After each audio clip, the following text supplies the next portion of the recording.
किसान साथियों, अगर आप चाहते हैं कि धान की खेती में आपको धान की फसल में अच्छा उत्पादन मिले तो अच्छी किस्म के साथ साथ बहुत सारी बातें आपको ध्यान देना चाहिए। आज हम कुछ बातों के बारे में आपको बताएंगे जो समय रहते अगर आप तैयारी कर लेते हैं तो निश्चित ही आप इस साल अच्छा धान में उत्पादन ले पाएंगे। शुरुआत से तैयारी करनी है, एकदम सही सटीक जानकारी मिलने वाली है।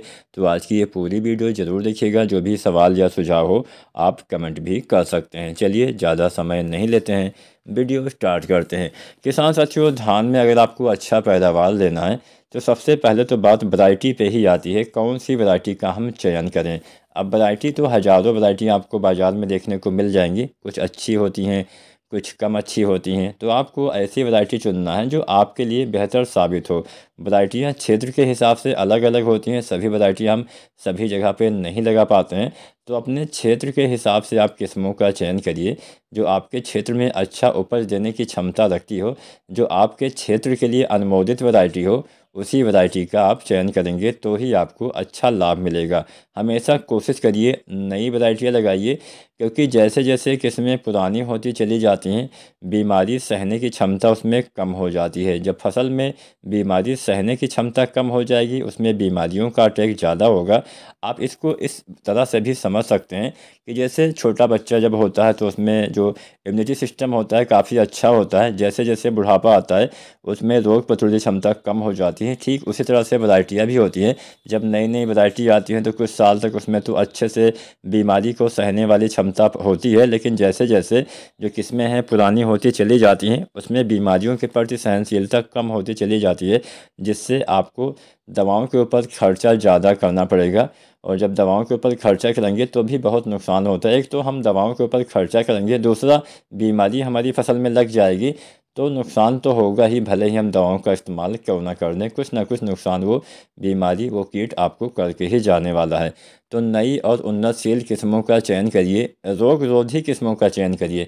भले ही कोई वैरायटी 1-2 कुंटल कम पैदावार देती हो, लेकिन उसमें बीमारी सहने की क्षमता अगर ज़्यादा है तो वह वैरायटी आप चुनिए, क्योंकि बहुत सारी ऐसी किस्में हैं जो उत्पादन ज़्यादा देने की क्षमता रखती हैं। हो सकता है आपके वहाँ पे उत्पादन ज़्यादा दे भी जाएं, लेकिन कभी कभी बीमारी का अटैक ज़्यादा होने से उनमें उत्पादन बहुत कम मिलता है, ख़राब हो जाती हैं।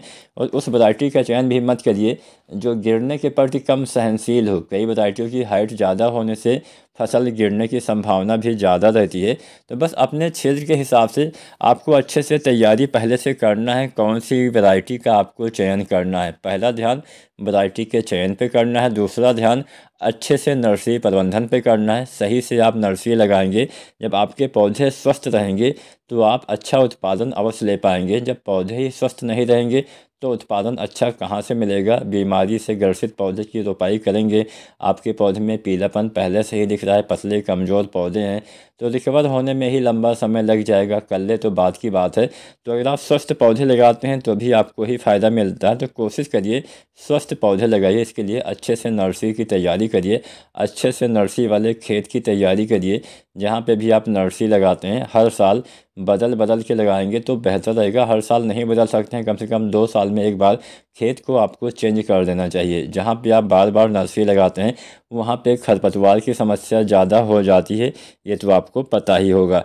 तो बस खेत बदल बदल के नर्सरी लगाइए, अच्छे से खादों का इस्तेमाल करिए, समय से खादों का इस्तेमाल करिए।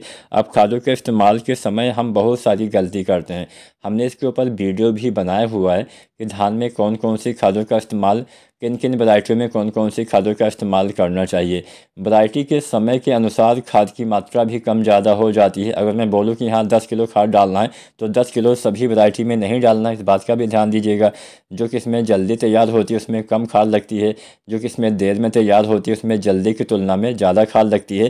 तो बस अपने विवेक के अनुसार आपको इन सब चीज़ों का ध्यान देना पड़ेगा। अब पौधे के शुरुआती विकास के लिए सबसे ज़्यादा आपको आवश्यकता पड़ती है फास्फोरस वाले तत्व की। फास्फोरस एक ऐसा तत्व होता है जिसके बिना पौधे की जड़ों का विकास ही सही से नहीं हो पाएगा।